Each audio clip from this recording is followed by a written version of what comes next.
सबसे पहले अभी आप एक स्टूडेंट ने क्वेश्चन पूछा था रेशो टेस्ट के बारे में कि जो रेशो टेस्ट है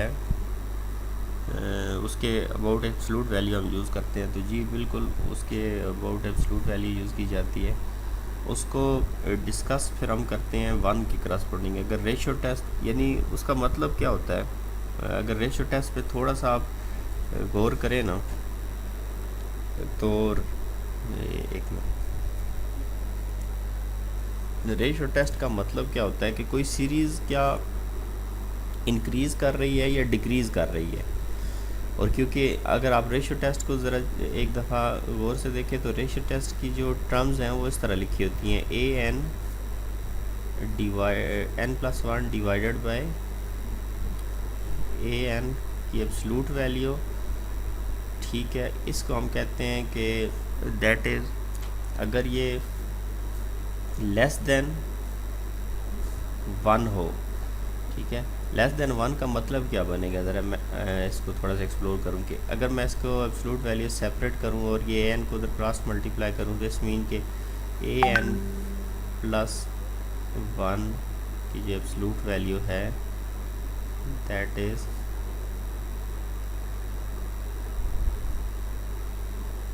ये। तो इट्स मीन कि हर जो नेक्स्ट टर्म है वो जो प्रीवियस टर्म से लेस आ रही है। ठीक है जी, उसकी एब्सलूट वैल्यू प्रीवियस टर्म से। अब इसमें क्योंकि अल्टरनेटिंग सीरीज़ भी सम टाइम आ जाती हैं, तो इस वजह से फिर अगर आपके पास अल्टरनेटिंग सीरीज़ नहीं है तो फिर ये इतना मैटर नहीं करता। बट जब अल्टरनेटिंग सीरीज़ आएंगी आपके पास ना तो फिर उस वक्त ये एब्सलूट जो है ना आपको ज़्यादा वो यानी उसका आइडिया होता है कि ये हम ये जो यूटिलाइज़ कर रहे हैं। क्योंकि अल्टरनेटिंग सीरीज़ में सीरीज़ जो है ना वो तो एक सीक्वेंस से चल रही होती है, साइन उनके चेंज हो रहे होते हैं, यानी सीरीज़ या तो डिक्रीज़ कर रही होगी या इंक्रीज़ कर रही होगी। तो उस वजह से फिर ये एब्सलूट वैल्यू जो है ना वो ज़्यादा मैटर करती है। तो इसमें अगर सर आप अगर हमारे पास कोई जी जी फंक्शन हो और वो हो -1 की पावर n, इस तरह का कोई फंक्शन हो, जी जी तो जब जी हम उस पर एब्सोल्यूट अप्लाई करेंगे तो फिर वो ख़त्म हो जाएगी वैल्यू। जी बिल्कुल, मैं अभी बिल्कुल वो बता देता हूँ आपको। तो अगर हम इसको देखें ना तो इसका मतलब है कि यार जो नेक्स्ट टर्म है वो प्रीवियस टर्म से लेस आ रही है। तो इट्स मीन कि ये जो लेस देन 1 वाली ऑप्शन होगी ये कन्वर्जेंस वाली ऑप्शन होगी। वजह क्या है कि जो जो आपके पास टर्म्स के अंदर डिके आना शुरू हो जाता है तो इट्स मीन कि उनका जो बिहेवियर है ना वो कन्वर्जेंट बिहेवियर आ रहा है सीरीज़ का। क्योंकि हर अगली टर्म कम होती जाएगी, कम होते होते एट द एंड एक वक्त ऐसे आएगा कि वो ज़ीरो को अप्रोच करती जाएगी या किसी एक फ़िक्स नंबर को डिपेंड करता है किस सीरीज़ के ऊपर। तो ये उसका मेन बिहेवियर है। और अगर यही ग्रेटर देन 1 हो जाता तो इसका मतलब हर नेक्स्ट आने वाली टर्म अगर ये ग्रेटर देन इस तरह आ जाए साइन ये, तो हर नेक्स्ट आने वाली टर्म जो है ना वो प्रीवियस टर्म से ग्रेटर होती जाएगी। तो इट्स मीन ग्रेटर देन 1 वाली जो ऑप्शन होगी वो डाइवर्जेंट ऑप्शन आपको प्रोवाइड करेगी। और एग्जैक्टली इक्वल टू 1 आ जाए तो हम कहते हैं कि कोई चेंज नहीं आ रहा। ठीक है, तो उसके लिए ऊपर फिर डिसीजन आप नहीं कर सकते कि रेशियो टेस्ट की वजह की मदद से हर अगली वाली टर्म प्रीवियस टर्म से कोई फ़र्क शो नहीं कर रही। तो इसका मतलब रेशियो टेस्ट फिर वहाँ पे वर्क नहीं करता। अब दूसरी बात जो आपने पूछी सर है, जी जी सर जिस तरह देखें, हम लोग जिस तरह जब ग्रेटर की बात करते हैं कि हमारे पास n+1 बड़ा है, तो जी जी उसमें हम ये करते हैं कि वो अप्रोच करेगा इन्फिनिटी को। इसी तरह जब डिके आता है टर्म्स में तो फिर हम ये क्यों एज्यूम करते हैं कि वो ज़ीरो को अप्रोच करेगा, वो नेगेटिव इन्फिनिटी को भी तो अप्रोच कर सकता है ना। देखें किस तरह आप मुझे ज़रा कोई बताएं किस तरह की बात आप कर रहे हैं। सर मैं कह रही हूँ कि जिस तरह अगर डिक्रीजिंग सीरीज़ है कोई जिसमें कंटिन्यूसली डिक्रीज हो रहा है, जी जी तो हम लोग कहते हैं कि भाई वो किसी नंबर को अप्रोच करेगा, तो हो सकता है वो किसी नंबर को अप्रोच ना करे। नंबर को अप्रोच मतलब कहने का है कि जिस तरह कि अब फॉर एग्ज़ाम्पल इस तरह की सीरीज़ आ जाती है 1+1/n। ठीक है जी, या इसकी एक जे जो थोड़ी सी और जनरल फॉर्म में n+1/n ये। तो अब इसमें जो जो ये इन्फिनिटी को अप्रोच करेगा तो ये अब ज़ीरो को अप्रोच नहीं करेगा। अगर सिर्फ 1/n होता ना तो वो तो ज़ीरो को अप्रोच करता। ठीक है, तो ये जो है ना ये तो किसी नंबर को ही अप्रोच करेगा ना। ठीक है, ये 0 को अप्रोच करेगा तो ये किसी नंबर को अप्रोच कर जाएगा 1 को। तो आइदर अब आपके पास यहाँ पे आप नेगेटिव, यहाँ पे अगर नेगेटिव भी हो या पॉजिटिव हो तो उस सूरत में कोई इफेक्ट तो नहीं पड़ेगा। अब पता नहीं आप किस तरह यानी उस चीज़ को पूछना चाह रहे हैं।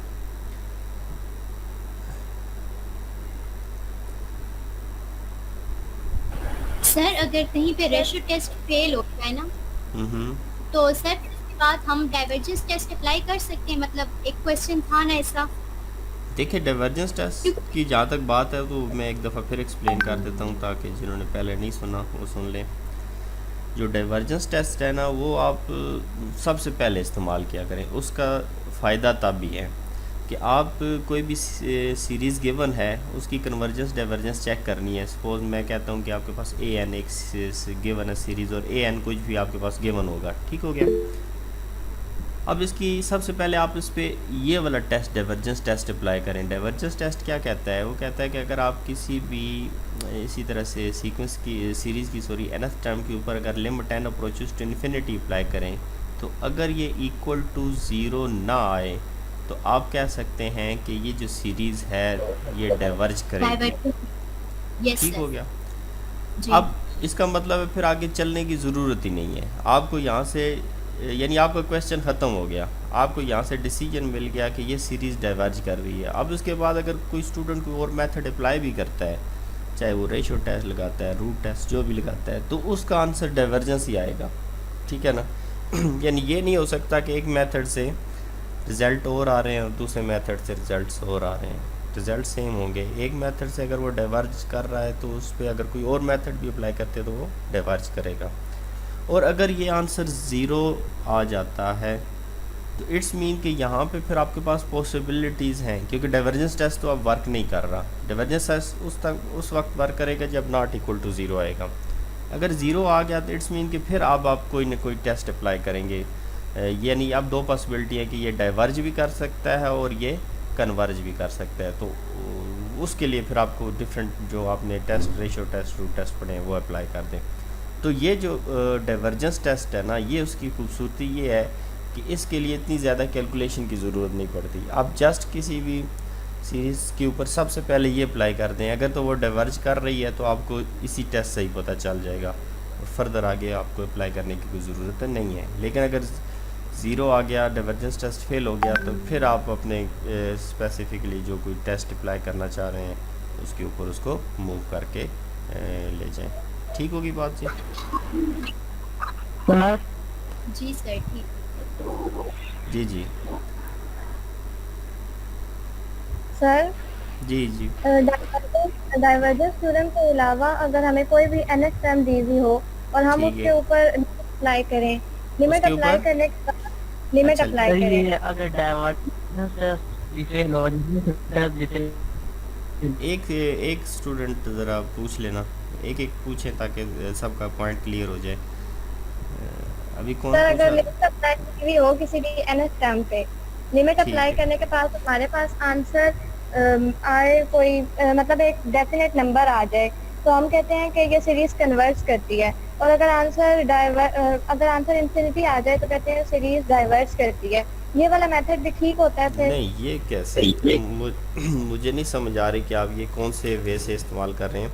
देखें आपके पास अगर nth टर्म दी हुई है ना, और ये nth टर्म आप किसी सीरीज़ की nth टर्म होगी ओबियसली, यानी उस सीरीज़ की nth टर्म को रिप्रेजेंट कर रहे हैं। अब इसकी कन्वर्जेंस डाइवर्जेंस चेक करनी है तो आप कह रहे हैं कि इस पर डायरेक्ट लिमिट अप्लाई कर दूँ? Yes sir. डायरेक्ट लिमिट वाली जो ऑप्शन है ना, limit n approaches to infinity an, यही बात कर रहे हैं ना? Yes sir. ठीक हो गया। अब ये जो है ना, ये डाइवर्जेंस टेस्ट की ऑप्शन है कि आप किसी भी उसके nth टर्म के ऊपर लिमिट अप्लाई कर दें। अब लिमिट अप्लाई करने के बाद अगर आंसर 0 ना आ रहा हो, यानी 0 ना आने का मतलब है कि कोई नॉन ज़ीरो आपके पास ऑप्शन आ रही है, तो फिर ये डाइवर्ज करेगी।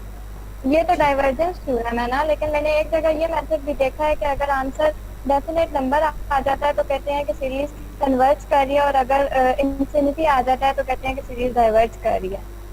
इस वजह से मुझे डाइवर्जेंस थ्योरम में कंफ्यूजन आ गई नहीं थी। नहीं नहीं, ये डाइवर्जेंस थ्योरम फिर उधर स्पेसिफिकली देखेंगे, वो डाइवर्जेंस थ्योरम नहीं होगा, उसके बिहाइंड मे भी उन्होंने बेसिक कंपैरिजन टेस्ट या लिमिट कंपैरिजन टेस्ट को कुछ इन्वॉल्व किया हो, क्योंकि ऐसी पॉसिबिलिटी नहीं हो सकती कि सर आप। आई थिंक वहाँ पे वो ना सीक्वेंस की कन्वर्जेंस या डाइवर्जेंस की बात कर रहे हैं। हाँ, और अगर सीक्वेंस, बिल्कुल ये मैंने शुरू में बताया था कि सीक्वेंस और सीरीज़ की कन्वर्जेंस डिफरेंट है।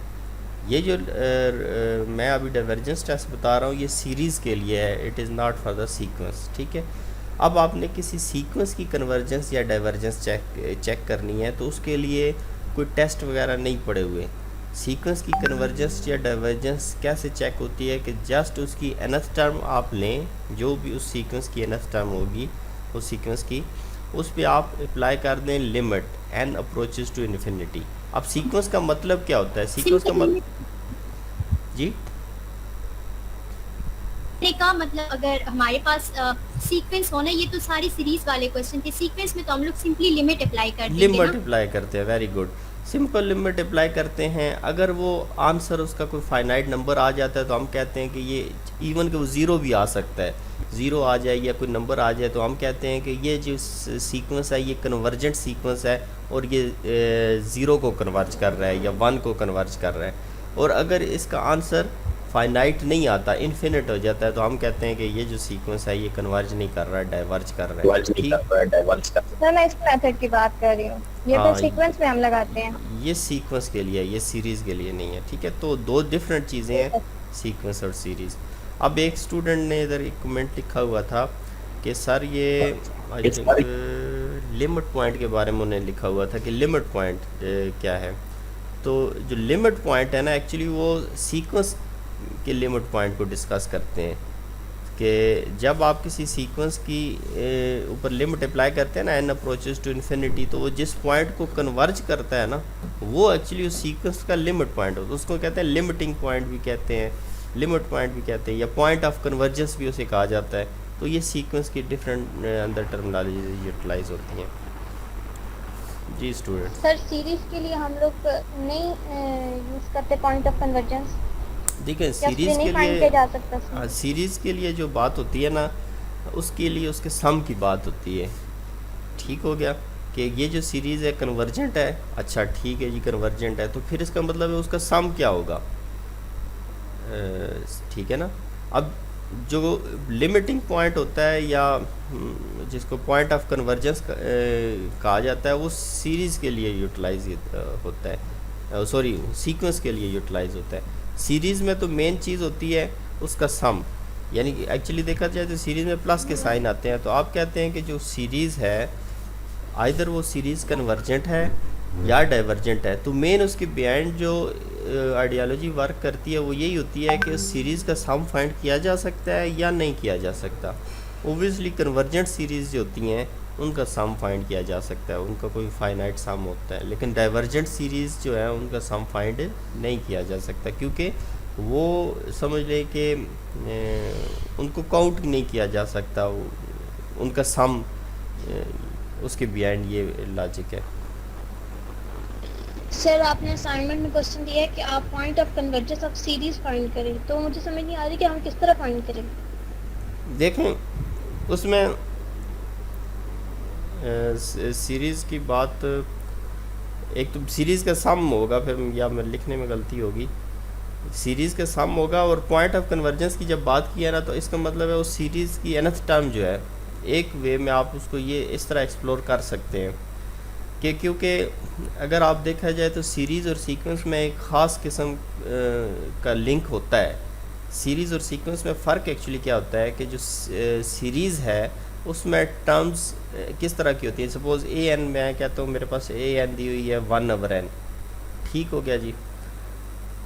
तो इससे जो सीरीज़ बनेगी वो बनेगी 1, 1/2, 1/3, ये उसकी सीरीज़ बन रही है, ठीक है। सीरीज़ का मतलब है कि हर टर्म डिफरेंट होगी, यानी उसका आप यहाँ पे, यानी ये इसकी फर्स्ट टर्म होगी, ये इसकी सेकंड टर्म, ये थर्ड टर्म, दरमियान में आप उसको सेपरेट करते हैं कॉमा से, सॉरी सीक्वेंस को, और जो सीरीज़ है, सीरीज़ में आप क्या करते हैं, सीरीज़ में भी यही ए एन लिखा होगा, यानी या सम समझ ले लें लेंगे सर। वो सम ले लेंगे उन सारी जो सीरीज़ की जो अंदर जो टर्म्स आएंगी वो एक्चुअली सीक्वेंस की टर्म का सम ही होता है। ये सीक्वेंस लिखा हुआ है ना, इनकी सारी टर्म्स का सम ही है। तो जब आप अगर उस तरह जो बात कर रहे हैं ना पॉइंट ऑफ कन्वर्जेंस की या लिमिट पॉइंट की, तो एक्चुअली वो लिमिट पॉइंट किसका होगा, वो इस सीक्वेंस का लिमिट पॉइंट होगा, ठीक है ना। इसकी nth टर्म के ऊपर जस्ट आप लिमिट अप्लाई कर रहे हैं, n अप्रोचेस टू इन्फिनिटी, तो वो जिस पॉइंट को कन्वर्ज कर रहा है that is called the limit point. ठीक हो गया जी। वो 0 हो सकता है, 1 हो सकता है, 2 हो सकता है, क्योंकि अगर इसका लिमिट पॉइंट होगा तो अगले स्पेसिफाई फिर आप उसमें उसके सम की तरफ जा सकेंगे। अगर इसका कोई लिमिट, यानी अगर एक आप कह सकते हैं कि एक यानी इसमें एक हफीज़ुर रहमान ने एक क्वेश्चन पूछा था कि सीरीज़ अगर डाइवर्ज कर रही हो या कन्वर्ज कर रही हो तो उसका सीक्वेंस के साथ क्या लिंक है। तो उसमें एक ये बात आप एक ज़हन में रखें कि अगर एक सीक्वेंस कन्वर्जेंट है, सीक्वेंस की बात कर रहा हूँ, ठीक है ना, यानी सीक्वेंस मीन 1 1,1/2 1/3, अगर सीक्वेंस कन्वर्जेंट है तो ज़रूरी नहीं उसकी सीरीज़ भी कन्वर्जेंट हो। उसकी बहुत जो मशहूर एग्जांपल है ये 1/n है, यानी 1/n एक सीक्वेंस है, ठीक है जी। ये कन्वर्जेंट सीक्वेंस है। अगर आप इसकी लिमिट पॉइंट फाइंड करें तो इसका लिमिट पॉइंट 0 आता है, यानी n अप्रोचेस टू इन्फिनिटी करें तो इस सीक्वेंस का लिमिट पॉइंट 0 आता है। बट अगर आप इसी सीरीज़ की बात करें 1/n की, तो ये सीरीज़ क्योंकि आइलर सीरीज़ बन जाती है, ये सीरीज़ कन्वर्जेंट नहीं है, डाइवर्जेंट सीरीज़ है, ठीक है। अब दूसरी बात आ जाते हैं कि ये सीरीज़ कन्वर्जेंट थी, आगे जो इसका सीक्वेंस कन्वर्जेंट था, सीरीज़ जो थी ये डाइवर्जेंट आ गई। कन्वर्जेंट भी हो सकती है, डाइवर्जेंट भी हो सकती है। लेकिन अगर एक सीरीज़ ही डाइवर्जेंट है, दूसरी ऑप्शन कि सीरीज़ ही डाइवर्जेंट है, तो फिर उस मैं फिर मिक्स कर गया हूँ। अगर एक सीक्वेंस ही डाइवर्जेंट है, सीक्वेंस डाइवर्जेंट है, तो फिर उससे जो सीरीज़ बनेगी उसका सम भी फाइंड नहीं हो सकता, तो इट्स मीन वो डेफिनेटली डाइवर्जेंट होगी, उसकी कन्वर्जेंस की पॉसिबिलिटी नहीं है, ठीक है। तो ये पॉइंट जो है ना आपने अपने जहन में रखना है। यानी मैं रिपीट कर देता हूँ कि अगर आपके पास एक सीरीज़ है, वो सीरीज़ कन्वर्जेंट है, तो उस मैं फिर रिपीट करता हूँ, ये असल में बाद में मिक्स हो जाता है।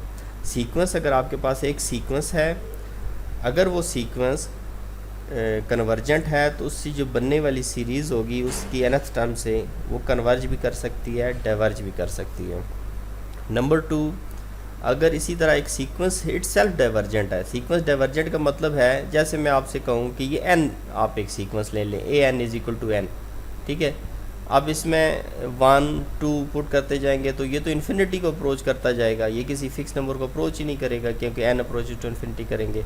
तो ये जो सीक्वेंस है ये डाइवर्जेंट है, तो इस सीक्वेंस से बनने वाली जो सीरीज़ होगी ना वो मस्ट डाइवर्जेंट होगी, यानी उसकी कन्वर्जेंस पॉसिबल नहीं है। तो ये जो चीज़ है ना आपने, तो वहाँ पे जो लिमिट पॉइंट की बात होगी एक्चुअली वो इसकी सीक्वेंस की लिमिट पॉइंट की बात होगी। कन्फ्यूजन तो नहीं होगी, कुछ बात क्लियर हुई है? यस सर, हो गया clear. Yes sir. Yes sir, clear हो गया। सर जी, अगर students. हमारे पास ऐसी ओके, अगर कोई गुड। सर कंपैरिजन टेस्ट से रिलेटेड एक बात पूछनी थी कि हमने जो मेथड सीखा था वो ये था कि हम लोग ए जी, के और जी। बी के वैल्यू को डिवाइड कर देते हैं। जो टर्म के अंदर हमारे पास जो nth टर्म होती है उसमें से हम हाईएस्ट पावर नॉमिनेटर डिनोमिनेटर की डिवाइड कर देते हैं।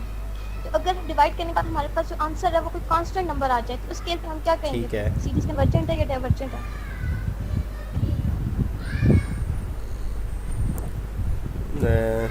मुझे थोड़ा सा एक्सप्लेन कर दें कि फॉर एग्जांपल डिवाइड करने मींस कि A N divided by B N करने के बाद, ए एन को देख के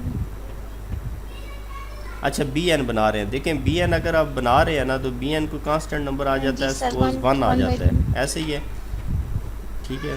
तो 1 आ गया सपोज, तो ए एन कोई एक आपके पास सीरीज़ थी जिसकी कन्वर्जेंस चेक करना चाह रहे थे, इससे बी एन बनाया, 1 आ गया। अब आपने इन दोनों को इसी तरह डिवाइड भी कर देना है, A N divided by B N भी कर दें। अब A N divided by B N करेंगे तो क्या आएगा, इसका भी आंसर कोई कांस्टेंट नंबर आ जाएगा, ठीक है जी। ओबियसली अगर आप इसमें लिमिट अप्लाई करेंगे ना, limit n approaches to infinity, तो कोई कांस्टेंट नंबर आ जाएगा या जैसे भी। अगर तो कांस्टेंट नंबर आ गया इसका कोई भी आंसर, तो फिर आप क्या कहते हैं लिमिट कंपैरिजन टेस्ट में, फिर आप कहते हैं कि बोथ टर्म्स बिहेव लाइक, ऐसे ही कहते हैं ना। थोड़ा सा निकाल करते हैं ज़रा। इसमें पी सीरीज का भी होता है ना?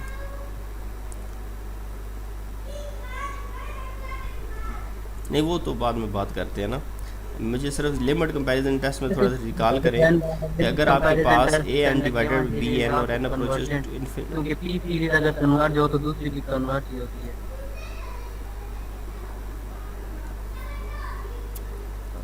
सिर्फ ज़रा मुझे डिफाइन करें लिमिट कंपैरिजन टेस्ट कि इसका सपोज आंसर एल आ जाता है, ऐसे ही है, कोई कांस्टेंट नंबर आ जाता है, तो आप क्या करते हैं, बोथ सीरीज बिहेव लाइक, ऐसे ही कहते हैं ना।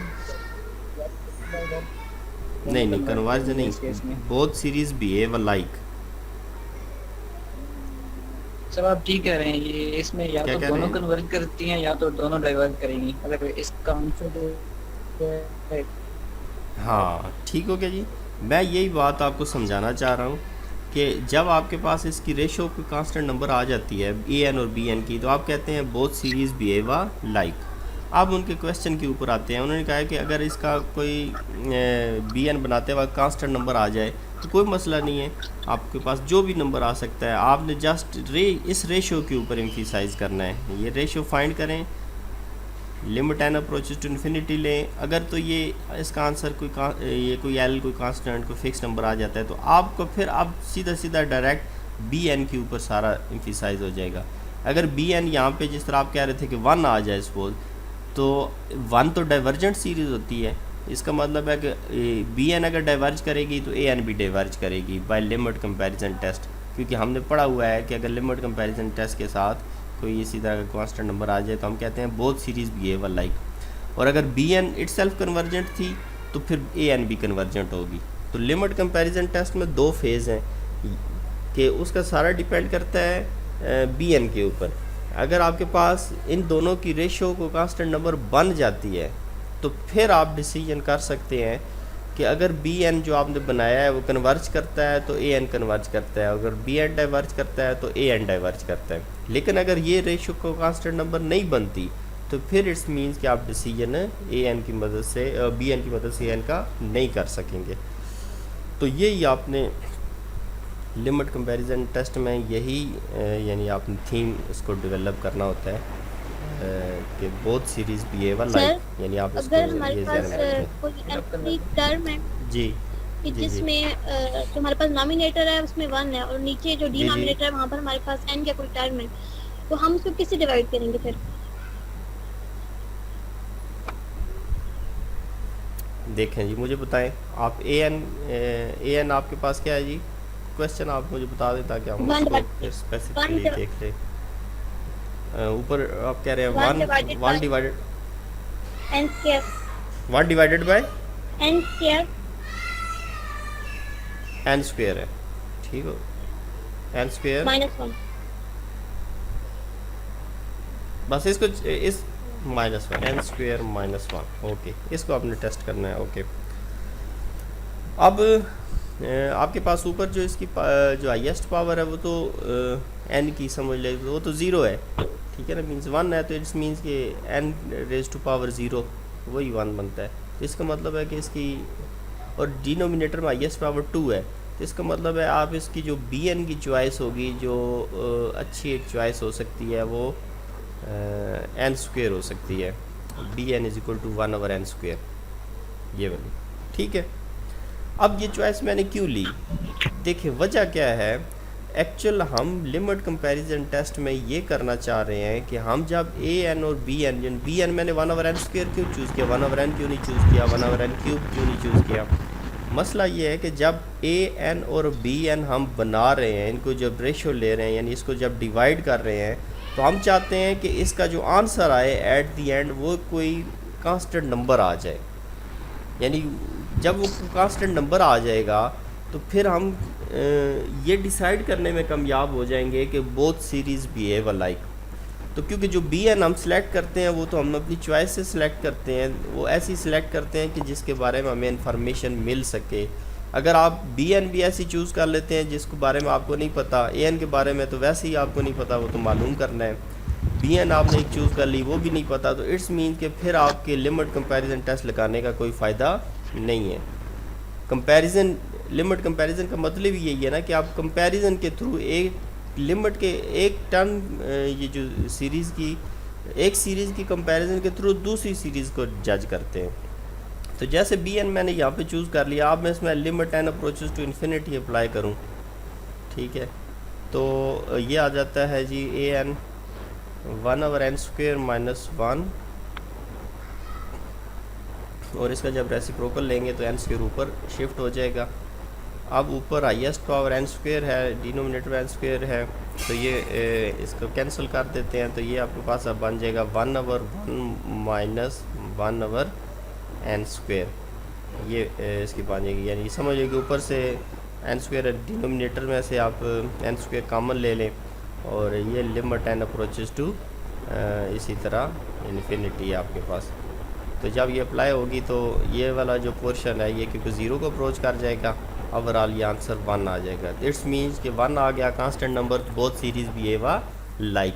तो ए एन के बारे में हमें पता है कि ये कन्वर्जेंट सीरीज़ है, ठीक है जी। तो इट्स मीन्स के सॉरी बी एन के बारे में ये पता है 1/n² कन्वर्जेंट सीरीज़ है, तो इट्स मीन के जो 1/1n² -1 है ये भी कन्वर्जेंट होगी जी। स्टूडेंट्स को बात थोड़ी क्लियर हुई है? सर इसको सम कैसे फाइंड करेंगे?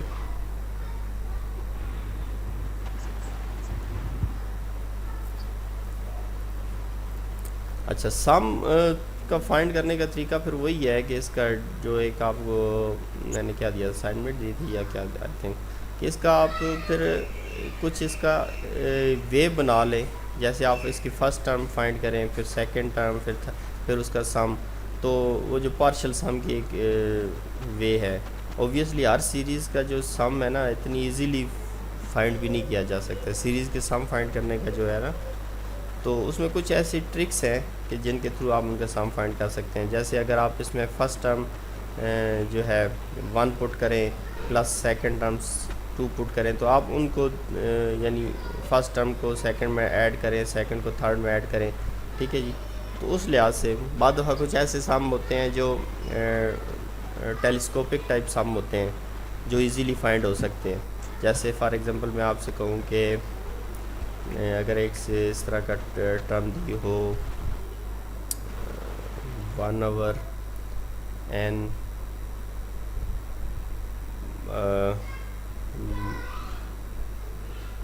1/n + 1 माइनस 1/n, ठीक है जी। तो और n जो है जो स्टार्ट हो रहा है सपोज़ 1 से स्टार्ट हो रहा है और ये इन्फिनिटी तक मूव कर रहा है, तो अब इससे कहा जाएगा आप इसका सम फाइंड करें। तो इसका सम क्या होगा, जब आप 1 पुट करेंगे तो ये पहले 1/2 बन जाएगा, ठीक है जी, माइनस 1/1। फिर आप 2 पुट करेंगे तो ये प्लस ये बन जाएगा 1/3 और ये माइनस 1/2। तो इस तरह पुट करते जाएंगे तो आप देखेंगे जो आप प्रोसीड करते जाएंगे ना, कुछ टर्में साथ साथ कैंसिल होना हो शुरू हो जाएंगे। जैसे ये फिर आगे 3 से कैंसिल हो जाएगा। तो एट दी एंड आप जब देखेंगे जो ही इन्फिनिटी को अप्रोच करेंगे तो ये तो ज़ीरो को अप्रोच कर जाएंगी। तो इट्स मीन्स कि आप वहाँ से देख सकते हैं कि कुछ 1-2 टर्म्स ही बचेंगी, ठीक है ना, जिनको आप कह सकते हैं कि ये उसका टोटल सम होगा। तो इस तरह यानी आप कोई पार्शियल सम फाइंड करके उसको, यानी आप उस तरह सम फाइंड करके उसकी एक सम SN फाइंड कर लें। SN का मतलब है कि nth टर्म सम की फाइंड कर लें इन टर्म ऑफ n। तो उसको n को आप इन्फिनिटी अप्रोच करवा दें तो वहाँ से आपको सम ऑफ इन्फिनिट सीक्वेंस यानी मिल जाएगी। यानी आप यानी दूसरा तरीका ये हो सकता है कि आप पहले किसी भी सीरीज़ का फाइनाइट सम फाइंड करें। फाइनाइट मींस कि आप कुछ टर्म्स तक, जैसे पहले 1 2 को ऐड करें 2 3 4, तो आप उनके दरमियान देखें कि कोई एक उनके दरमियान एक रिलेशन ऐसे बन रहा है कि आप उसकी मदद से एक एस एन डिफ़ाइन कर सकें, मीन के उस सम को जनरलाइज कर लें। तो जब आप एन की फॉर्म में एक जनरलाइज सम फाइंड कर लेंगे तो उस एन को इन्फिनिटी पे अप्रोच कर दें तो इट्स मीन कि वो सम ऑफ इन्फिनिट टर्म आ जाएगा। ठीक है, तो इस तरह के कुछ हैं, जैसे कुछ फिर उसमें फिर कुछ सीक्वेंस सीरीज़ ऐसी हैं जो मशहूर आपके पास हार्मोने कौन सी ज्योमेट्रिक सीरीज़ आ जाती हैं, तो चेक कर लें कि इधर कोई ज्योमेट्रिक सीरीज़ तो नहीं है। तो ज्योमेट्रिक सीरीज़ के जो सम फाइंड करने का वे है वो फार्मूला सीधा सीधा गिवन है, I think a/1 minus r। ठीक है जी, तो ये उसकी इन्फिनिट टर्म का सम फाइंड करने के लिए ये यूटिलाइज़ होता है। लेकिन इस पर कंडीशन ये है कि ये जो r है that should be less than 1। अगर ये ग्रेटर दैन 1 होगा तो फिर जो सीरीज़ है ज्योमेट्रिक सीरीज़ वो कन्वर्जेंट नहीं रहेगी।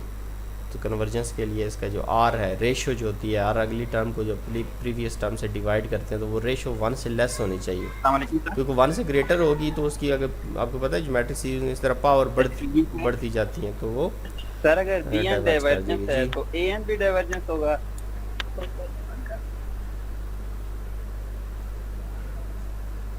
किसकी बात कर रहे हैं?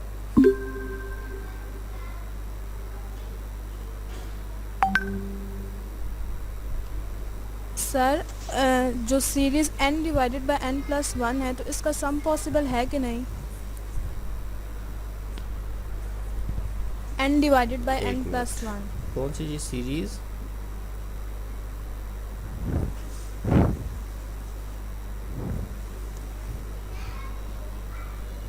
n divided by n+1। और ये जो सीरीज़, पहले तो ये चेक करें कि ये कन्वर्जेंट सीरीज़ है या नहीं। कन्वर्जेंट होगी तो सम पॉसिबल होगा ना।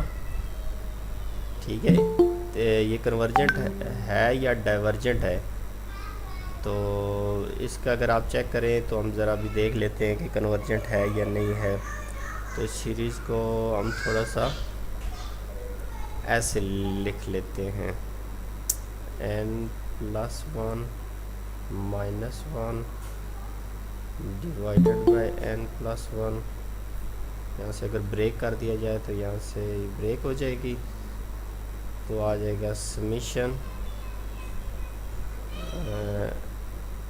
n+1।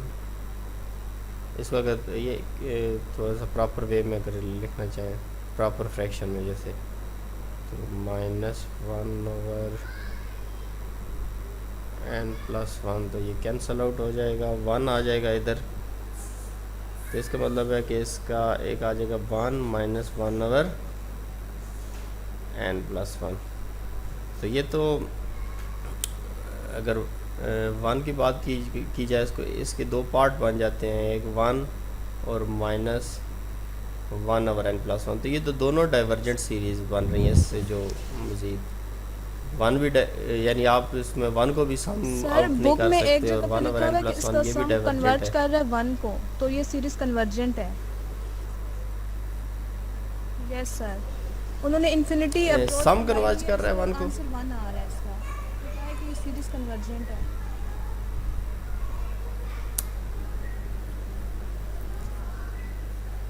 देखें इस सीक्वेंस, इस सीरीज़ कन्वर्जेंट आपके सामने ही है। आप चेक करें कि इसका सम, आप अगर यहाँ पे लिमिट, अब यहाँ पे ज़ाहिर बात है 0 टू इन्फिनिटी दी होगी, तो आपसे कहा जाए कि आप 1 का सम फाइंड कर सकते हैं, 1 + 1 + 1 अप टू इन्फिनिटी तो नहीं कर से सकते। भी अगर हम करें, यस सर, तो फिर इसका सम पॉसिबल नहीं सीरीज़ होगा। डाइवर्जेंट है ना, डाइवर्जेंट सीरीज़ का नहीं। हाँ, अलबत्ता इसका ये है कि आप इसके सीक्वेंस की बात कर सकते हैं कि इसका जो सीक्वेंस है ना, ये nth टर्म से जो सीक्वेंस जनरेट होता है वो कन्वर्जेंट सीक्वेंस है, और वो जो सीक्वेंस है वो 1 को कन्वर्ज कर रहा है।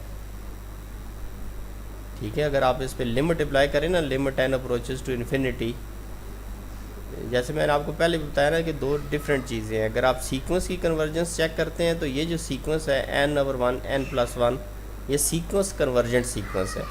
यानी आप अगर हम n approaches to infinity apply करेंगे, ठीक है जी, तो इसकी काटने के बाद, ठीक है जी, आंसर 1 आ जाएगा।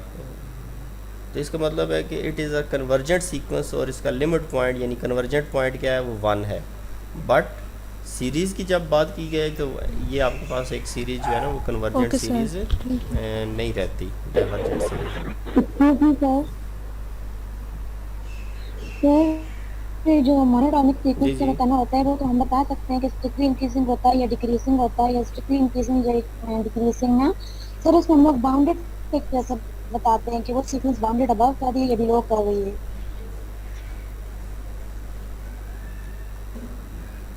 जी, जी। अच्छा, बाउंडेड की सिचुएशन ये है कि आपके पास, मैं एक एग्जांपल से ही आपको समझाता हूँ कि सीक्वेंस जो है उसके बारे में ओबियसली आप चेक करते हैं कि जैसे मैं आपको एक मशहूर सा सीक्वेंस फिर लिखता हूँ 1/n, ठीक है जी। जब सीक्वेंस की बात आती है ना तो आपके जहन में होना चाहिए कि इसका जो सबस्क्रिप्ट है ना सीक्वेंस का, ये that belongs to the natural number, यानी ये जो n है ओबियसली ये 1 होगा, 2 होगा, 3 होगा। तो आप ने इससे एक सीक्वेंस जनरेट करना है। अब इसका जो सीक्वेंस की टर्म बनेगी वो 1 बनेगी, फिर 1/2 बनेगी, ठीक है, फिर इसकी अगली टर्म 1/3 बनेगी और अप टू सोन ये इन्फिनिटी तक चली जाएगी, ठीक हो गया। अब आपने बताना है कि क्या ऐसा कोई नंबर एग्जिस्ट करता है कि जो इस सीक्वेंस का, यानी या आप कह सकते हैं कि कोई कम से कम ऐसा नंबर आप फाइंड कर सकते हैं कि जो इस सीक्वेंस का कम से कम नंबर हो, यानी इस सीक्वेंस में बहुत सारी टर्म्स हैं तो वो टर्म सबसे कम हो, या कोई ऐसा टर्म है जो सबसे ग्रेटर हो। तो अब आप इसकी, ये तो फर्स्ट टर्म को पता है कि 1 है, सेकंड 1/2 है, अब लास्ट टर्म आपको नहीं पता, तो उसके लिए आप इन्फिनिटी को जब इस अप्रोच कराएंगे तो 1/n जो है वो 0 को अप्रोच कर जाएगा। तो इट्स मीन कि ये सीक्वेंस की टर्म है। अब ये सीक्वेंस जो है ये डिक्रीज़ कर रहा है, नंबर 1, ठीक है, और इसका आपको फर्स्ट टर्म पता है 1 है और लास्ट टर्म ओबियसली डिक्रीज़ कर रहा है तो 1 से पीछे गया तो ये 0 को, तो अब ये उसके बाउंड्स आ गए, ये 0, ये इसका मतलब है 0 इसका एक बाउंड है और 1, तो इसका मतलब मैक्सिमम उसका आंसर जो है ना बाउंडेड अबव, ये जो सीरीज़ है वो 1 से बाउंडेड अबव है और 0 से बाउंडेड बिलो है। बाउंडेड बिलो मीन्स कि सीक्वेंस की जो टर्म्स हैं वो कम से कम सीक्वेंस की टर्म वो 0 है और मैक्सिमम इस सीक्वेंस की टर्म जो है वो क्या है, 1 है।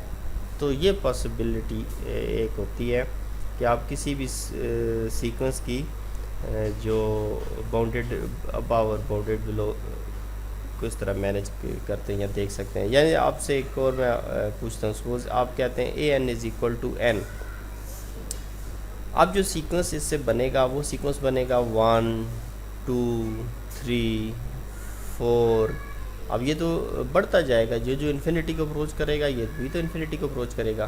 तो इट्स मीन्स कि आप कह सकते हैं कि ये जो सीक्वेंस है ये बाउंडेड बिलो तो है, यानी आपसे कम से कम टर्म आपको तो पता चल रही है वो 1 है, लेकिन इसकी मैक्सिमम टर्म आपको नहीं पता चल रही। इन्फिनिटी का मतलब है कि नॉट डिफाइंड, आपको डिफाइन नहीं है कि इन्फिनिटी क्या होगी, इसका मतलब ये बाउंडेड बिलो है बट नॉट बाउंडेड अबव। तो ये इस तरह की सिचुएशन है। सर -1/n कन्वर्जेंट होगा या डाइवर्जेंट? सर अगर -1/n किसकी बात कर रहे हैं जी? माइनस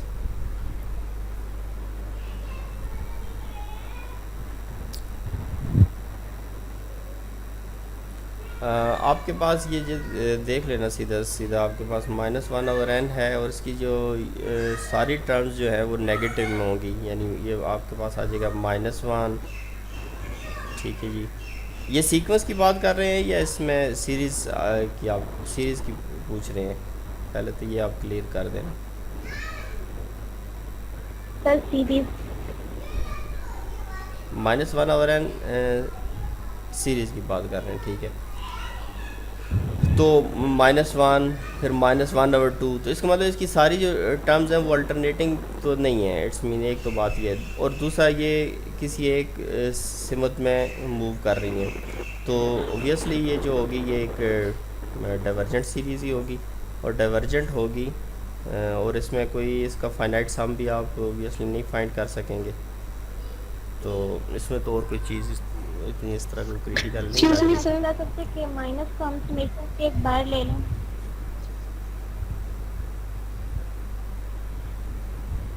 हाँ हाँ ले सकते हैं ऐसे बिल्कुल।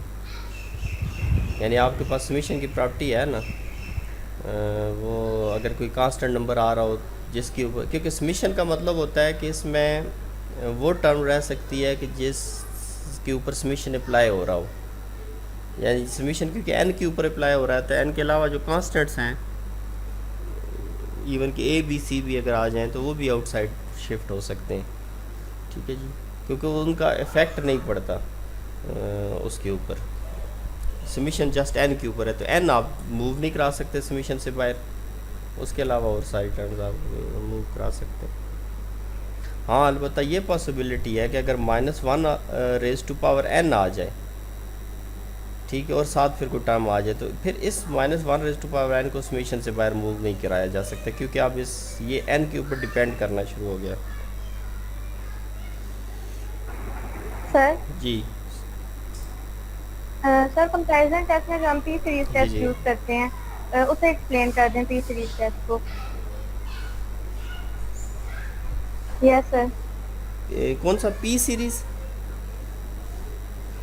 पी सीरीज़ है वो, टेस्ट नहीं है actually.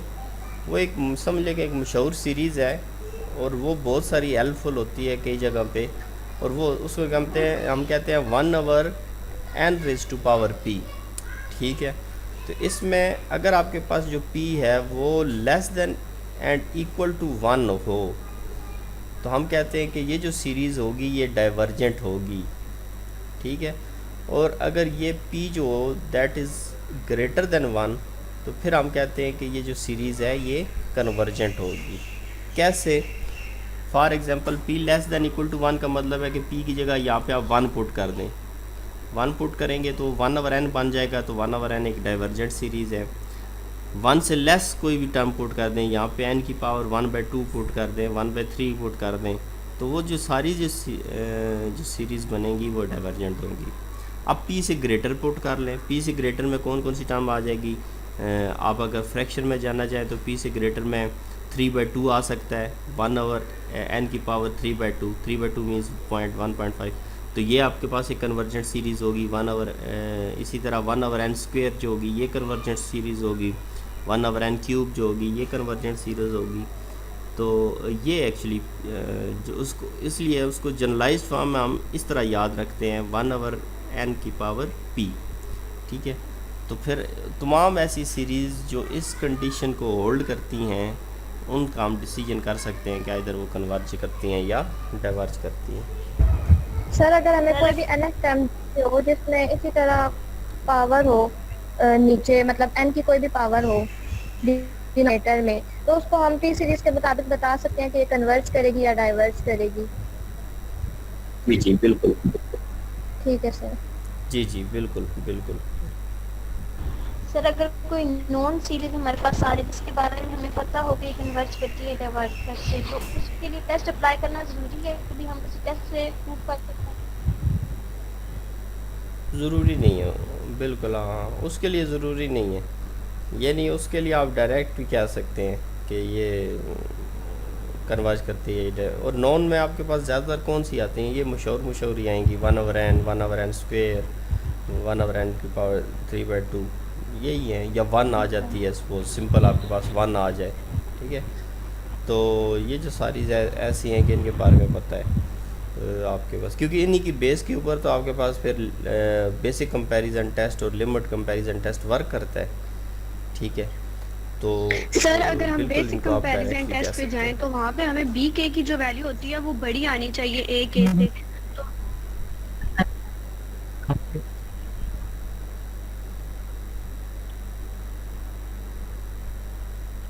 Excuse me sir, hello, sir जो हम बेसिक कंपैरिजन टेस्ट लेते हैं उसमें तो हम बी जी, के जी। की वैल्यू हमारे पास अगर हम के की वैल्यू पुट करें तो वो बड़ी आनी चाहिए ए के से।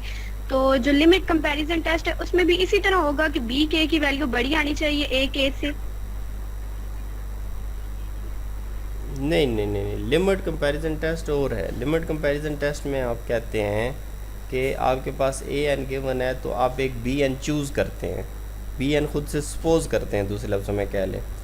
अब वो जो बी एन सपोज करते हैं, ये चूज़ करते हैं, उसका मैंने आपको ना एक ट्रिक भी बताई है, वो जो उससे ए एन की मदद से ही बी एन चूज़ कर लें।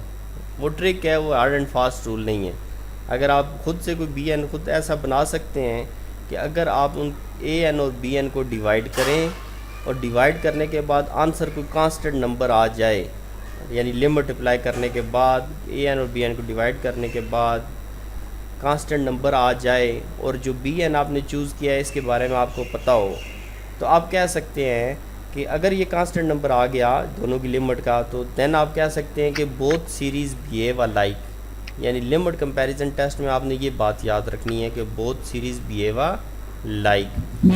अगर कोई कांस्टेंट नंबर आ जाता है तो बी एन क्योंकि आपने खुद चूज़ की होती है, तो बी एन क्योंकि खुद चीज़ की होती है, तो इसका मतलब है कि आप अगर बी एन डाइवर्ज करेगी तो ए एन भी डाइवर्ज करेगी, बी एन कन्वर्ज करेगी तो ए एन भी कन्वर्ज करेगी। लेकिन अगर इनकी लिमिट अप्लाई करने के बाद आपके पास कांस्टेंट नंबर नहीं आता, ठीक है, इनफाइनाइट हो जाता है या और ऑप्शन आ जाती है, इनफाइनाइट ही है ज़ाहिर बात, और ऑप्शन तो इसमें बननी कोई नहीं है, तो इनफाइनाइट आ जाए तो फिर आप ये टेस्ट इसका मतलब है फर्दर आगे फॉलो नहीं करवा सकते इसको ना। तो ये सिचुएशन है। सर अगर हमारे पास एक नंबर आ जाए 1/5 जी, जी। प्लस इंफिनिटी, तो वो हमारे पास लेस देन 1 होगा या फिर हमारे पास नहीं, प्लस इन्फिनिटी का मतलब है कि वो तो इनफाइनाइट हो गया ना, तो फिर वो लेस देन नहीं तो होगा, finite ग्रेटर रहा ही देन हो नहीं। जाएगा 1। नहीं, ग्रेटर देन भी नहीं होगा ना, वो तो इन्फिनिटी मींस इट्स मींस कि लिमिट कंपैरिजन टेस्ट में कोई कांस्टेंट नंबर आएगा तो तब ये वर्क करेगा ना। इन दोनों की रेशियो लिमिट अप्लाई करने के बाद, यानी ए एन और बी एन को डिवाइड करने के बाद लिमिट अप्लाई करने के बाद कोई कांस्टेंट नंबर आ गया, देन आप कहेंगे कि बोथ सीरीज बिहेव अलाइक। तो अगर आपके पास इन्फिनिटी आ गया तो फिर तो इसका मतलब है कि ये तो फुलफिल ही नहीं कर रही वही इसकी मेथड। लेकिन सर अगर एक कांस्टेंट नंबर भी आए और साथ प्लस इंफिनिटी हो जाए, जैसे 1/5 प्लस इंफिनिटी, तो फिर क्या होगा सर? क्या होना चाहिए आप चाहिए बताएं ना, लेस देन 1, 1 + 1 लेस देन 1। किस चीज़ से? क्यों?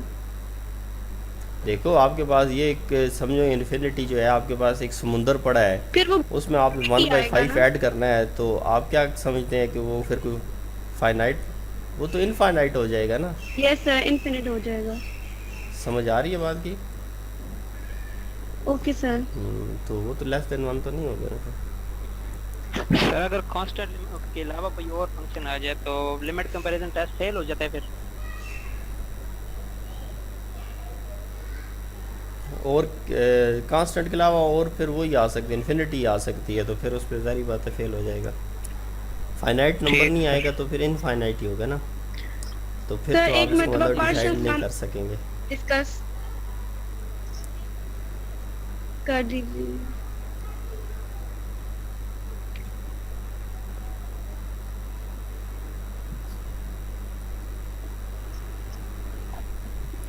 पार्शियल सम में ऐसे है ना, टॉपिक मैं आपको डिस्कस सर अगर हमारे पास एक ही अगर हमारे पास कोई वैल्यू हो, कौन सा वाला क्वेश्चन हो, और उसमें अगर हम लिमिट कंपैरिजन टेस्ट लगाना चाहें तो उसका आंसर तब एक फाइनाइट नंबर आएगा जब हम bn चूज करें 1/n। तो क्या हम bn 1/n चूज कर सकते हैं सर? इसका बिहेवियर बिल्कुल चूज कर सकते हैं 1/n।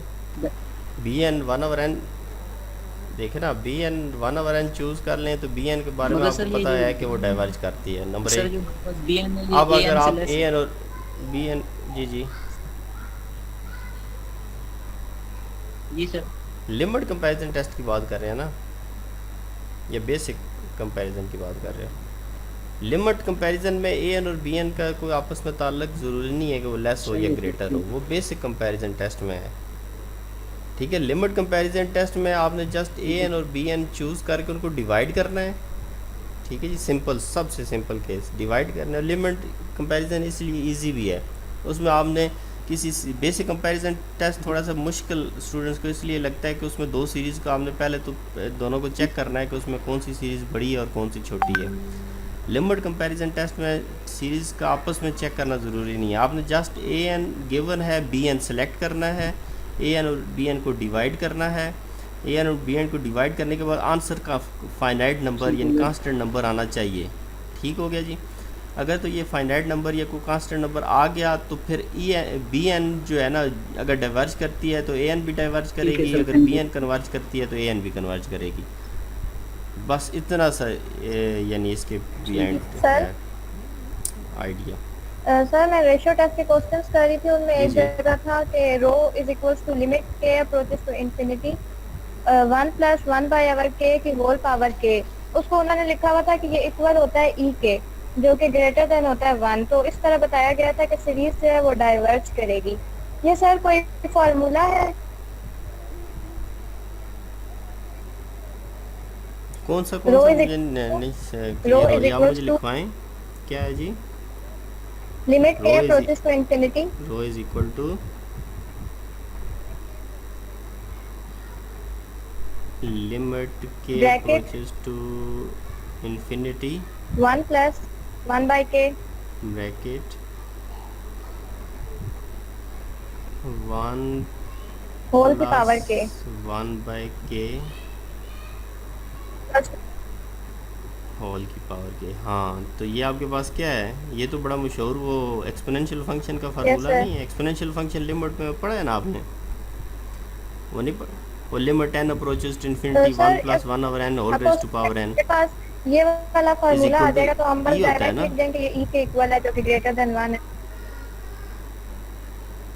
हाँ बिल्कुल, हाँ डायरेक्ट बिल्कुल। ये तो आपने कैलकुलस के अंदर कैलकुलस 1 में पढ़ा हुआ है। ई है तो ई की जो वैल्यू होती है वो मिनिमम क्या होती है? 2.7 समथिंग होती है ना? ठीक है सर। तो दैट इज़ ग्रेटर देन 1। और सर अगर हमें पेपर में क्वेश्चन दिया गया है जिसका हमें बताना है कि ये को डाइवर्ज करेगा या कन्वर्ज करेगा, तो उसके साथ हमें बताया गया होगा कि ये सीरीज है या सीक्वेंस है। बिल्कुल, सीरीज आएगी तो साथ सम का साइन होगा, सम लगा होगा सीरीज होगी तो। ठीक है ना? या आप लिखा होगा कि एक सीरीज़ है जिसकी nth टर्म ये है, आप इसकी कन्वर्जेंस चेक करें। ठीक हो गया। और अगर सिंपल ए एन दिया हो, कोई सम का ना डिस्कशन हो, सिर्फ कहा जाए कि सीक्वेंस की कन्वर्जेंस या डाइवर्जेंस चेक करें, तो बिल्कुल हाँ सीक्वेंस बिल्कुल वो मेंशन होगा ऑब्वियसली आपको, ऐसे तो नहीं होगा ना सर। हमारे पास अगर एक फंक्शन है, सीरीज है natural log x + 1 divided bye x + 1, x + 1 natural log divided by x + 1 x + 1। Sir अगर हम लोग इस पे डेरिवेटिव अप्लाई कर दें तो इसका आंसर 0 के इक्वल आता है, तो ये सीरीज कन्वर्ज करेगी या डाइवर्ज?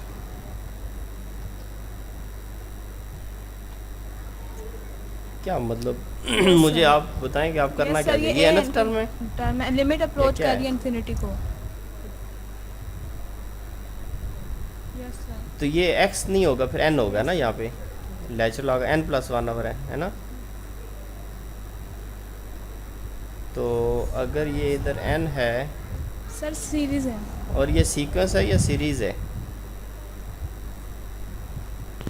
सर अगर हम लोग इस पे डेरिवेटिव ऊपर भी डेरिवेटिव अप्लाई कर लो नीचे भी, तो इसका आंसर 0 के इक्वल आता है। तो ये फिर अगर कोई 0 के इक्वल आ जाए तो ये कन्वर्ज करेगा फिर या डाइवर्ज?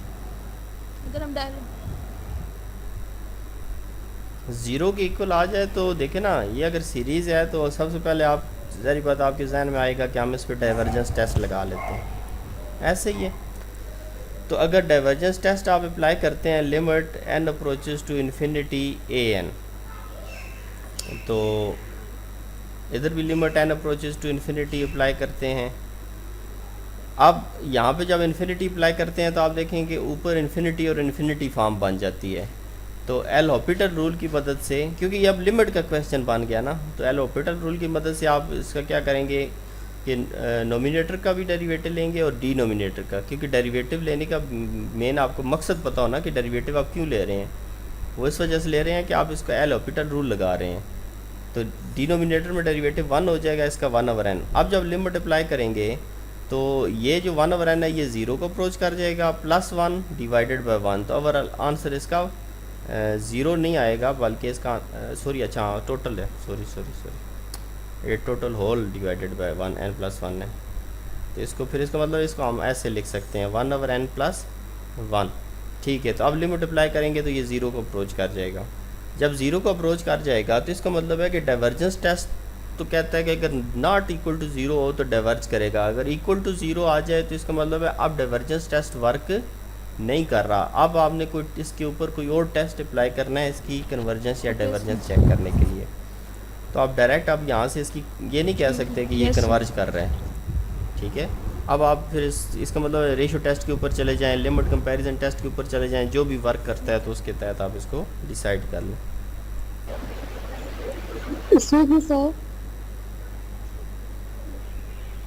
सर ये सीक्वेंस है ना 2/n का स्क्वायर, आप जरा इसको लिखें।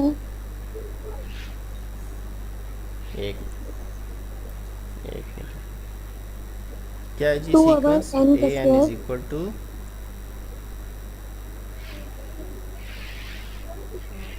= और सर जो n की वैल्यू है वो n 5 से स्क्वायर लेके इन्फिनिटी तक है,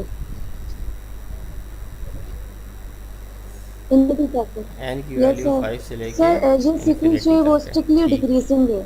ठीक है, सर इसका मुझे बाउंडेड अबव और बाउंडेड बिलो अभी भी समझ नहीं आ रहा। सही है। आप इसको इन्फिनिटी अप्लाई करें तो ये 0 को अप्रोच करेगा, इन्फिनिटी को तो बिलोंग कर रहा है ना, ये सर तो 0 को अप्रोच करेगा। तो बाउंडेड बिलो तो आप और आपने कहा है स्ट्रिक्टली ये डिक्रीजिंग है, सर इसका मतलब है कि जो ये सर इन्फिनिटी की तरफ जाएगा तो कम होगा, तो बाउंडेड बिलो तो आपको मिल गया 0, ये सर समझ आ गई। और अब 5 पुट करें ज़रा, 5 पुट करेंगे तो ये 2/25 आ जाएगा, तो इसका मतलब है इसका बाउंडेड अबाउट 2/25 है, क्योंकि स्ट्रिक्टली डिक्रीजिंग है तो हर टर्म इससे अगली बिलो, टर्म लेस ही आएगी, ठीक इससे है ग्रेटर सर, तो नहीं हो थैंक यू। सकती। तो it is bounded above 2/25 sir और एक 0 इज़ क्वेश्चन बाउंडेड बिलो, ये पूछना था। ठीक है, कन्वर्ज कर जाएगा। यानी आपको उसकी लिमिट एवेल्यूएट करके फिर उसको चेक करना है। 1/n² तो कन्वर्जेंट है, तो फिर इसकी जो लिमिट है an/bn की दैट शुड बी कोई फाइनाइट नंबर आती है अगर, तो आप कह सकते हैं कि कन्वर्जेंट है, बिल्कुल। तो एक्सक्यूज ठीक मी है, आप सर, इस पर limit comparison test sir partial sum के लिए जैसे हम पार्शियल सीरीज के लिए हार्मोनिक सीरीज ज्योमेट्रिक सीरीज के लिए कुछ जनरलाइज फार्मूला होता है उनके सम के लिए, तो पार्शियल सम का हम लोग सीरीज का सम किस तरह हम लोग फाइंड करेंगे, कोई फार्मूला अगर जनरलाइज एक्सप्लेन कर दें। हाँ,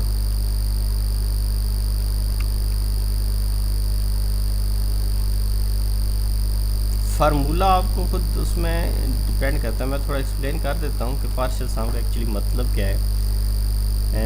जब आप बात करते हैं ना कि कोई आपके पास एक सीरीज़ दी है an, ठीक है, तो एक्चुअली an से फिर आप पार्शियल सम का मतलब है कि आप पहले s1 फाइंड करते हैं, s1 का मतलब है कि सम ऑफ फर्स्ट टर्म, फिर आप s2 फाइंड करते हैं, s2 का मतलब होता है sum of first two term a1 + a2, ठीक है। 3 टर्म्स। इसी तरह s3 आप जो फाइंड करते हैं तो that is the sum of first 3 terms, ठीक है। अब जब इनको फाइंड करते जाएं तो अब आप देखिए कि इसका जो आंसर आता है जो जो a1 का आंसर आता है, इसी तरह a1 + a2 का जो आंसर आता है, इसी तरह a1 + a2 + a3 का आंसर आता है, और उसकी मदद से आपने सिर्फ ये चेक करना होता है कि क्या आप एक जनरलाइज SN बना सकते हैं, मींस के क्या यानी आप इन पार्शियल सम का एक समझिए कि एक सीक्वेंस बन जाता है आपके पास। यानी एक्चुअली आप सीरीज़ का सम फाइंड करना चाह रहे हैं तो सीरीज़ के सम में जो S1 S2 का इटसेल्फ एक सीक्वेंस बन जाता है। यानी S1 का मतलब है फर्स्ट टर्म, S2 का मतलब है सम की दूसरी टर्म, S3 का मतलब है तीसरी टर्म, तो आपके पास ये टर्म्स आ जाएंगी। इन टर्म्स को आपने जनरलाइज करना है, यानी इनकी मदद से आपने nth टर्म खुद से डिवेलप करनी है। जैसे आपने कुछ शुरू में देखा होगा कि सीक्वेंस की अगर a1 सीक्वेंस की टर्म दी हो, इसी तरह a2 सीक्वेंस की टर्म दी हो, इसी तरह a3 सीक्वेंस की टर्म दी हो, तो उस इनको आप देखते देखते जनरलाइज करके एक an सीक्वेंस की टर्म खुद से बना लेते थे, ठीक है। इसी तरह आपने SN खुद से फिर डेवलप करना है। अब वो डेवलप जो करना है वो मे बी कोई अर्थमेटिक सीक्वेंस बन रहा हो, मे भी कोई हार्मोनिक सीक्वेंस बन रहा हो, ठीक है, मे भी कोई इस तरह ज्योमेट्रिक सीक्वेंस बन रहा हो, तो उनकी मदद से आपने एस एन यानी nth टर्म उस सीक्वेंस की फाइंड कर लेनी है, that is the S N. तो अगर एस एन फाइंड कर लिया तो फिर इस पे just N approaches to infinity sir अगर इससे रिलेटेड कोई एग्जांपल हो तो सम ऑफ इन्फिनिट टर्म आ जाएगी।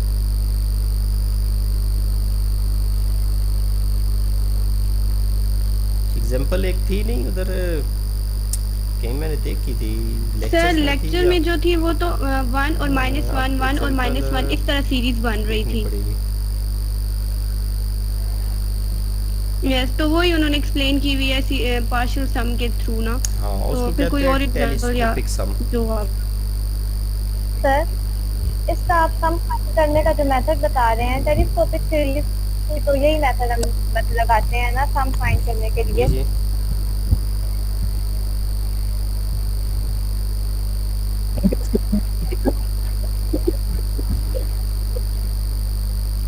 जी एक टेलीस्कोपिक सीरीज जो होती है ना वो एक्चुअली ऐसी होती है कि उसमें सीरीज कैंसिल आउट होना सीरीज की टर्म कैंसिल आउट लिमिट लगा देते हैं।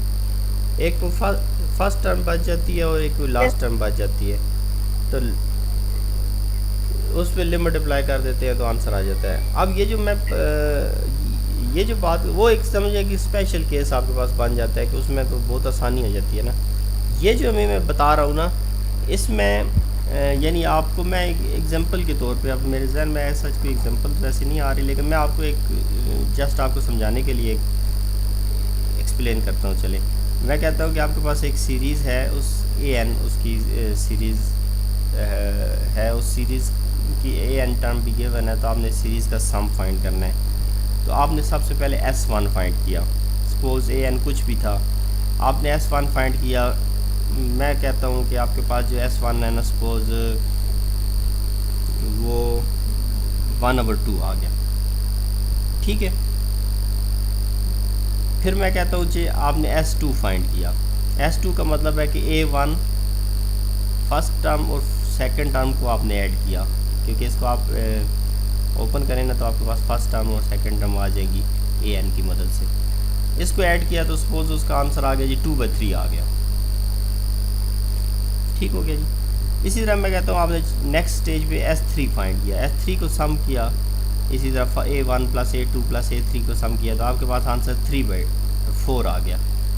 अब इसको मैं अगर कहूँ कि आप जनरलाइज करें इसको और मुझे बताएं कि sn क्या होगा, यानी a1 + a2 + an जो है ना वो तो ज़ाहिर बात आप इस तरह सम करके तो फाइंड करना आपके लिए मुश्किल नहीं हो जाएगा। आप इसको जस्ट जनरलाइज करने की कोशिश करें तो आप देखेंगे इसमें एक ख़ास किस्म का सीक्वेंस बन रहा है सम के अंदर, कि फर्स्ट टर्म 1/2 है, अगली 2/3 है, अगली 3/4 है। तो इसका मतलब है कि जो एंड वाली टर्म होनी चाहिए वो इस तरह की होनी चाहिए n/n+1।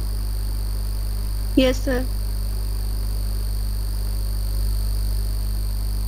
ठीक होगी बात जी, यहाँ तक बात क्लियर है। तो इसका मतलब है अब आपने sn फाइंड कर लिया, sn का मतलब है sum of first n term, और उसको जनरलाइज्ड वे में n की फॉर्म में फाइंड कर लिया। अब आप जस्ट क्या करेंगे, आपने क्योंकि इन्फिनिट सम फाइंड करना है इन्फिनिट टर्म्स का, तो आपने जस्ट इस पे लिमिट अप्लाई कर देनी है आप sn के ऊपर, कि limit n approaches to infinity sn। तो जब इस पे लिमिट अप्लाई कर देंगे आप, तो इस पे लिमिट अप्लाई करने के बाद आपके पास आंसर आ जाएगा, आई थिंक 1 आंसर आ जाएगा, क्योंकि इन्फिनिटी फॉर्म बन जाएगी, लोपिटर रूल लगाएंगे तो 1 आंसर आ जाएगा।